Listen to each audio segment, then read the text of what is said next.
na pesi bandeko na mbote na mina bango non mitema ekita biso tuto ba congolais balobaka soki moto akufi bato nyonso tende balelaka moko to mibale akenda koluka libulu mosusu akenda luka badra mosusu akenda luka église pas bakosambela tout ça je crois na makambo moto yango yaki kofi ngana congolais na linga Congo kwa mama wa taifa ejilanda ya solo ya ndimete ya solo na lobaki yango ngai na ndimi na lobaki ngana ndimi na sime me ya solo ngana zali la chete ngana zali moto lokuta te ngana zali moto ko wanga na kamakambo pamba pamba te ngana zali moto ko kima vérité te ngana zali moto na ko kima bo solo boye te ngai nazali moto yo nakoki komona bosolo yango yo ngai na kimite ngai na affronter makambo nyonso face à face mbunzu na mbunzu ntolo na tolo mama wa taifa ejikati. Allez, il n'y a pas de guerre. L'agression, ouais. Nous sommes tapés. On nous gifle, on nous fait de nous ce qu'on veut. Moi j'ai vu des camions, des gens là qui viennent paisiblement, tranquillement, il n'y a rien, personne pour les empêcher. Et puis là hier j'ai vu que non. Parce que dans biso bakenda na moto po bakenda na front. Mama wa taifa ejika. Ngai na kobeta yango oyo na lobaki pa ya mwana mboka Jessica Bengele yango pe na koloba liboso na bino. Na kotuna na RTNC mutu moko tazalaka na émission. Programme nyonso ya RTNC ezalaka programme ya l'État. Wallahi. Ezalaka programme ya l'État. Bémission nyonso ezalaka ya RTNC ezalaka ya moto te. Mama wa taifa ejikati. On a parlé. J'ai dit on a parlé et on s'est très bien compris. Je ne sais pas trop ce que je dois vous dire, mais je repars d'ici le cœur gros. J'ai retenu que le chanteur Koffi Olomide est aussi l'ambassadeur de la Mama wa taifa ejikati. Tolali tolamuki lelo bakolobeta invitation ekotie. Koffi sengela kende. Il faut akende na parquet. Il faut akende. Mama wa taifa ejikati. Bonjour fidèles téléspectateurs de JK TV News, mes étoiles, mes abonnés. Bato baza mutuya mingi ponanga na pesi bino mbote na yebi ete bozali malamu mingi koleka mbote pe losako na bato nyonso balinga jika bazala wana ponanga ba acceptaka misala na biso na pesi bino mbote na mampinga ya mopao mokonzi ba kofifile na ba kofiet mbote na bagola na bagolaz mbote na ba griffe na ba tigresse mbote na ba congolais tout mbote na ba combattant na ba combattante mbote na batu nyonso oyo balobi ete toboyi pasi na mboka na biso toboyi milelo toboyi souffrance to accepter mboka na biso changement ekota topesi bino mbote la diva la mama apesi yo mbote Sidonie na pesi yo mbote Papa William Okende na pesi yo mbote Papa Gaëton Kelulu na pesi yo mbote Fabrice Mande na sima kamera na pesi yo mbote wana lisanga bonganga ya bakofifile bato ya makasi bilombe pourquoi pas kopesa mopa ye moko na molongani na ye Mama Si la reine mère wana na ngambu ya Afrika du Sud esika lelo bazali na concert azali kobeta concert na ekitoko mbala moko tokoti na mama na likambo na biso pona bato bazali kotuna mopa wazali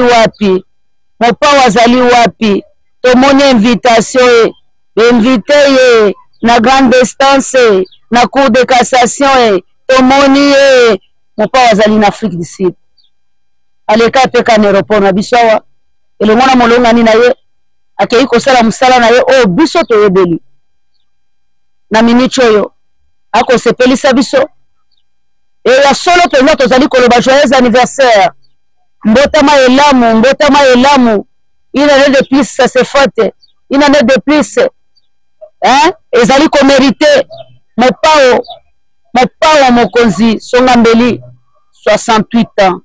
Bravo Quadraman. Physique, il y a moins de 17 ans. Âge, il y a père. Père Afanda, père Alenda. Bongo, il y a 1000 personnes.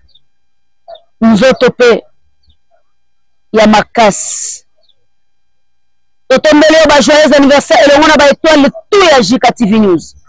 Totombele ba joyeux anniversaire. Et le monde a Kofi na ba Kofi etinyo sur monde entier. To célébrer le lombota maila munayo. Totombeli yo kobota makitoko. Mukolo ya lelo nde mukolo. Mama na biso, koko na biso. Mama mi abandaki kolela. Wabimisa lombe. Abimisa mobali. Abimisa desanda. Koko lolo. Ya mamvita kimpa vita. Abimisa yena mokili makila makasi. Makila basimba kate. Abimaki. Azalaki ne mwana lokola batu nyonso. Me bayebaki teke kozala légende ya mboka lokola Congo. Bayebaki teke ye abanga kateka sabangisaka. Mopao abanga kateka sabangisaka. Mopao alenga kateka salengisaka. Mopao achaka batu malaleze te kasi banguna na yebango moko bamichaka malaleze. Songambeli ayebaki tina lobaki ete nazali nzete ambila bazokata. Ezo sala nini ezokola. Merci beaucoup. Namboka na biso tolobaki ete nyonso échangé. Intimidation eza na place lisute. Grimace eza na place te. Trafic d'influence eza na place te. Mokili yebi ete presse ezali deuxième pouvoir na monde. Mokili ezali ko reconnaître yango. Ensemble na bandeko toko partager na bango même idée, même morale. Je suis Kofi Olomide. Je suis Kofi Olomide. Pas d'intimidation, pas de kolengisa, pas de kobangisa. Muto bangisa muninga te, muto lengisa muninga te. Na normalité, na ndenge sengeli na ndenge zalaka mopa il fallait pas kende na sesak.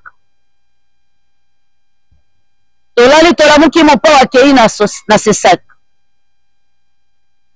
Na yoki mutu moko atuni ngai na tonga lobi jika.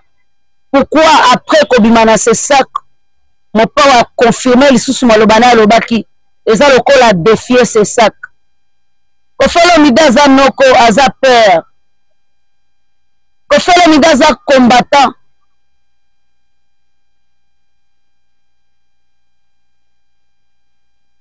Kofi Olomide aza na ngambo ya peuple. Aza lâchité. Eza teke po se retrouvaki na kati ya lopango ya sesak yango nde kosala ete légende na kombo ya Kofi Olomide musicien munene ayebi yani mokili mobimba alobi ete onga nalobaki na ye mpe mise eza mosusu yango nayaki koexplike bango wana eza attitude ya balashe. Wana eza attitude ya balashe. Fabrice Mande ezongisanga na kamera tianga nano mopao liboso ya ndako ya sesak. Après kobima bipai ye babengaki ye toyoka oyo alobaki osanti ke ezali noko ye abangaka te kasi ye alengisaka. Tokei bongo tozongi.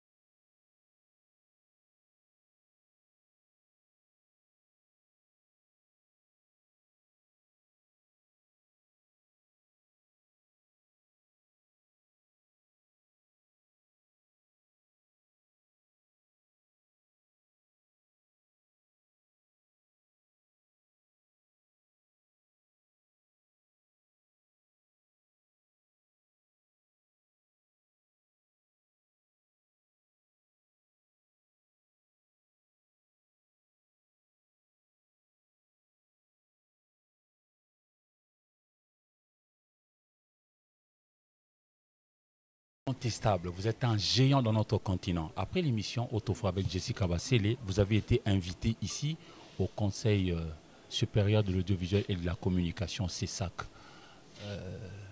Qu'est-ce qu'on vous a dit et qu'est-ce que vous aussi vous leur avez dit?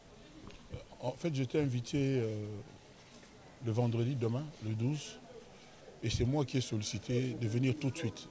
Si ce n'était pas un peu tard, l'heure à laquelle j'ai reçu l'invitation, je serais venu déjà à la réception de l'invitation. J'avais hâte donc d'y aller. Et je voulais, d'entrer en matière, dire bravo au CESAC. Dire bravo à son président, M. Bossembe. J'ai vu la courtoisie, j'ai vu le respect de l'homme et c'est un organe qui devrait être soutenu pour l'intérêt de notre pays. C'était plus pédagogique qu'autre chose. J'ai vu des instructeurs, on a parlé, j'ai dit on a parlé et on s'est très bien compris. Je ne sais pas trop ce que je dois vous dire, mais je repars d'ici le cœur gros. J'ai retenu que le chanteur Koffi Olomide est aussi l'ambassadeur de la culture du Congo. Et à ce titre, il devrait peut-être distiller un peu plus de diplomatie dans son discours, même si ce qu'il dit est vrai et fondé. Donc, j'ai retenu cela. Et au sortir d'ici, je pense à nos soldats de la FARDC. Et j'espère vraiment que quelque chose va se passer de positif pour eux. Pour le reste, merci au CESAC, merci à mes amis qui sont venus et merci à ma fille. Voilà. Donc Minou, Miss Unive qui est venu au secours de son papa, mais il n'y avait pas besoin. Donc le CESAC fait bien les choses. Donc je repars d'ici heureux en tant que Congolais. Et puis voilà. Pour na bandeko balobara lokota la lingala. Basimbani na maman somaleki ayozaki na invitation ya bandeko à CESAC. Na pesi bandeko na mbote na mina bango non mitema ekita biso tutu ba Congolais balobaka soki moto akufi bato nyonso tende balelaka moko to mibale akenda koluka libulu mosusu akenda luka badra mosusu akenda luka église pas bakosambela tout ça. Je crois na makambo moto yango yaki kofi ngana Congolais na linga Congo loba liboma. Je suis un amoureux de notre pays. Je n'ai pas imaginé que je na émission. Je n'ai pas émission pour la politique. Je n'ai pas pour Moussa. Je n'ai pas pour l'album. Album kitoko, surtout balingi, ils ont cédé, ils ont été camarades, kitoko. Mais tout n'est pas question. Je n'ai pas hypocrite, mais je n'ai pas répété. So landi malobananga ko finga ezate car vérité na vérité mais vérité musu c'est vrai il dérange ka mais ça ka vérité na yembaka que na ko kité na boya vérité ce qui dérange yo bon na koma mutu lokuta voilà donc na pesi merci na bato c'est ça que bayembinga vraiment bien président na bango ayembinga vraiment kitoko avec considération donc on a zobima on est singo et na retenir ka qui ambassadeur Koffi Olomide ou azapé chanteur Koffi Olomide. Il faut qu'il y ait moi qui est ambassadeur dans l'avenir. Et c'est très bien comme ça. Et puis, je remercie moi, Minou. À lundi, papa naïe, dans le moment où il est. À lundi, papa naïe, vraiment, collègue on est zati. Je t'invite à manger. Très bien. Voilà. On va aller manger au sortir d'ici. Merci, jeune homme. Merci. Bokolanda ya solo ya ndimete ya solo na lobaki yango.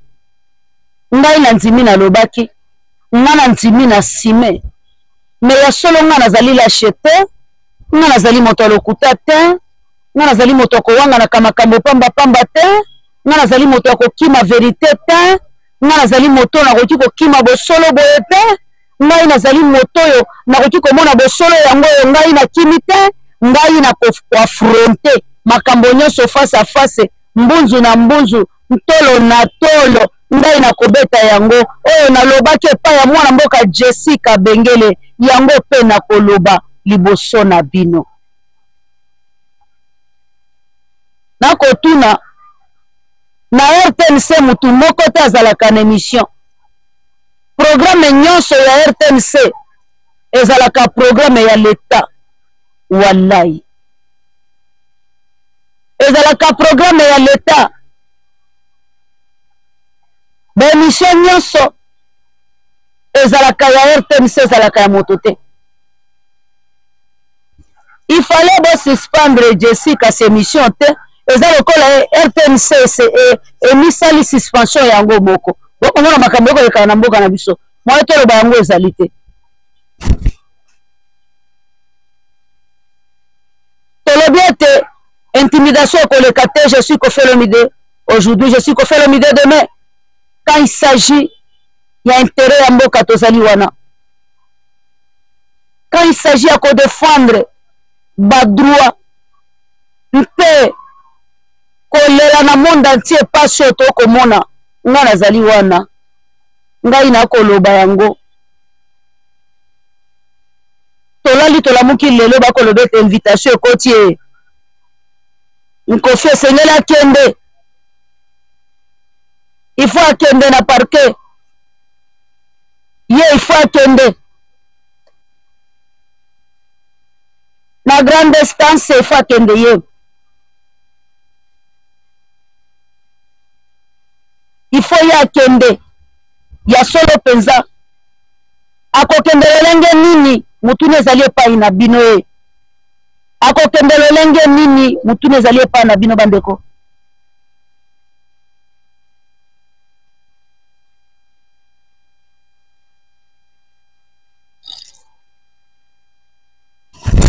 Akokende ndenge nini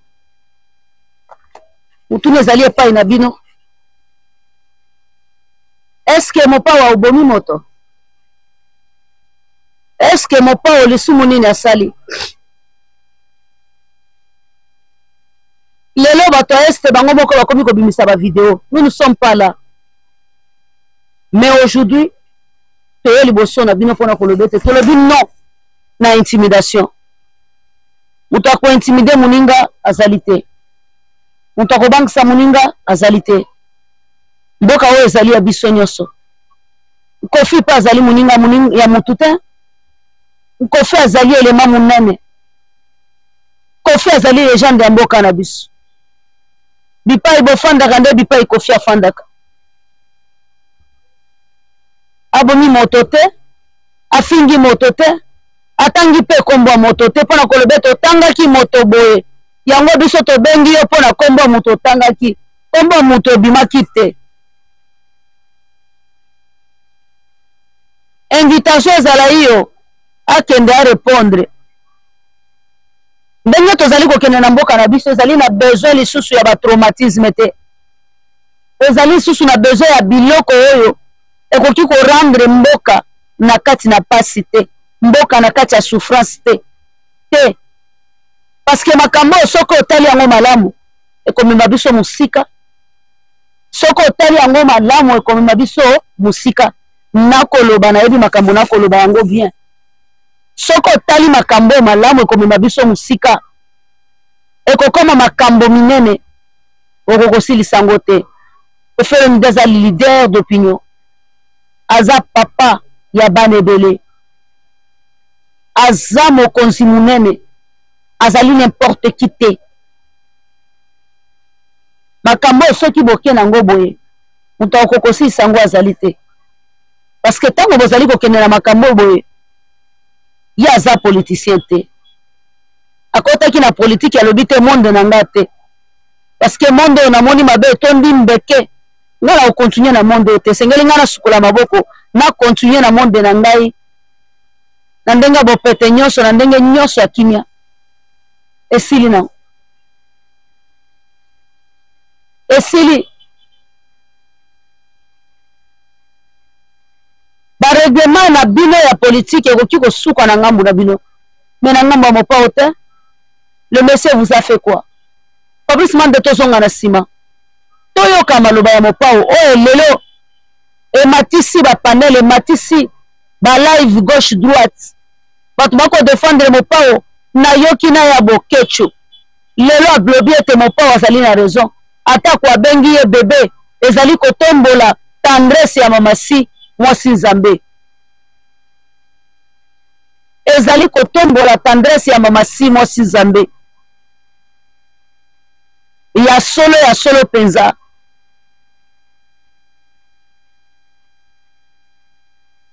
Ata bengi ye bongo mekasa félicité ye tozonga ne bandeli esika makambo bandaki tolanda na bokuse bipa nini mopa alobaki mabe tozonga. Vous parlez. Allez. Il n'y a pas de guerre. L'agression, Rwanda. Nous sommes tapés. On nous gifle, on nous fait de nous ce qu'on veut. Moi, j'ai vu des camions, des gens là qui viennent paisiblement, tranquillement. Il n'y a rien, personne pour les empêcher. Et puis là, hier, j'ai vu que non, parce que dans la moto, pour qu'il y ait un front. J'ai eu des larmes. Il n'y a pas de guerre. C'est-à-dire, on nous traite comme des enfants. Mais justement, vous ne croyez pas... Non, il n'y a pas de guerre. La guerre, c'est quand tu tires, je tire. On nous agresse. Reconnaissez au moins qu'on nous agresse. Mais ce n'est pas la guerre. L'Ukraine est en guerre. Parce que les gens là, de l'Ukraine, Zelensky, ils se débrouillent, tout ça là. Ils lancent quand même aussi des bombes, tout ça. Ils ont des avions. Et on le voit. Nous, on voit quoi? Quand on a vu là, les 2-3 jours là, que soi-disant des gens qui rentrent dans ces villes là, je ne retiens plus les noms, quoi. Je ne retiens plus du tout les noms. Mais non, la question, Kofi Olomide. Quand ces gens-là viennent, ils rentrent chez nous impunément et les habitants filment. Ils ne sont pas en guerre. Ma question maintenant. Parce qu'après avoir filmé, ils vont aller au marché, tout ça, mais on est occupé. On nous prend notre pays. On nous prend, c'est-à-dire, n'a pétégno, comme on dit. Mais justement, vous savez, tout à l'heure, je regardais l'émission et j'ai vu les plaintes des gens. Parce qu'aujourd'hui, il n'y a que des plaintes. Je me demande, mais est-ce qu'il y a quelque chose qui ne se sait pas, que ces gens-là ne savent pas? Quand ces mamans se plaignent, quand ils disent ce qu'elles disent, ces mamans et ces femmes, est-ce qu'il y a quelqu'un pour les écouter aujourd'hui? Est-ce qu'il y a quelqu'un qui a son cœur ému, qui est touché et qui peut changer quelque chose dans son comportement d'autorité à Mboganabiso, de quelqu'un qui a les rênes, le sort des Congolais dans ses mains? Parce que ça fait combien de temps que c'est comme ça? Mais regardez la circulation. Regardez moi je n'appelle pas embouteillage, j'appelle ça désordre routier. Désordre routier. J'ai parlé hier avec quelqu'un qui est un peu haut placé. J'ai dit, mais pourquoi il n'y a même pas quelqu'un qui vient dire non? Désormais, ceux qui ont saliboé, ceux qui ont menti dans moto sans casque, ceux qui ont menti dans miné, ceux qui ont n'importe comment, au salaire. Pourquoi, à défaut d'obtempérer, que tout le monde obtempère à ses ordres, à ses injonctions, il y en a quand même qui vont hésiter avant de faire certains comportements, avoir certains comportements illicites. Mais là, il y a